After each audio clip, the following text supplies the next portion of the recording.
Donc, le 15 août ou le 8 décembre, il achetait des fleurs. Là, il mettait en valeur là, la statue de la Vierge qu'on avait, entre autres, à la chapelle.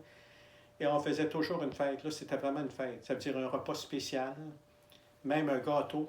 Un gâteau oui. sur lequel, bonne fête Marie, bonne fête. Ok. Oui, oui, ça. Puis là, il invitait les jeunes.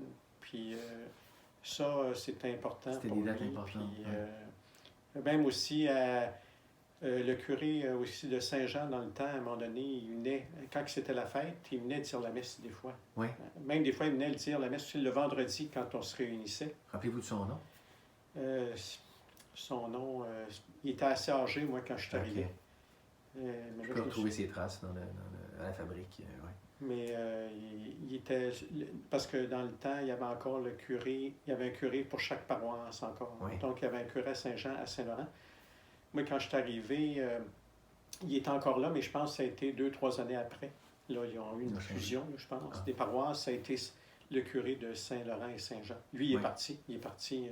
Mais il était assez âgé. Je pense qu'il avait. S'il ne l'avait pas, il était pas loin de 90. C'est peut-être l'origine de la fabrique aussi, parce que maintenant, on appelle ça la fabrique, les Orléans. Okay, ouais, les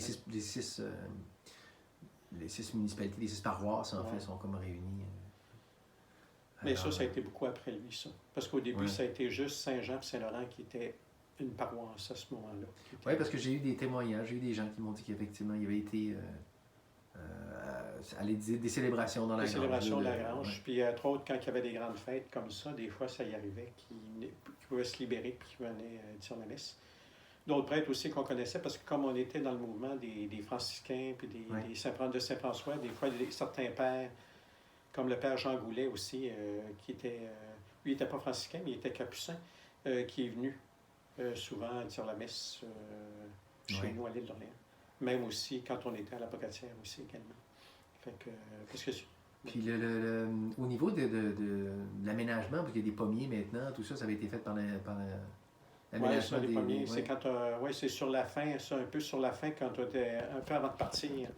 On avait planté plusieurs pommiers, là, entre autres en arrière de la grange, je pense. Puis aussi sur le côté. Sur le côté. Oui, sur le côté. Là. Puis il y avait des gadelles maintenant. Oui, il y a des gadelles. Ça, c'est gadelles. Oui, ça, c'était. Oui, ça faisait comme 2 allées là, sur le bord pour aller à la maison. Là. Oui, je pense que c'est ça. Là. Oui, il avait fait ça. Oui, ça, ces fruits-là, c'était nous autres qui avions fait ça. Oui, ils sont encore là, et on en prend bien soin. Donc, votre plus beau souvenir de l'île d'Orléans de cette époque-là? Bien, mon plus beau souvenir, je pense, c'est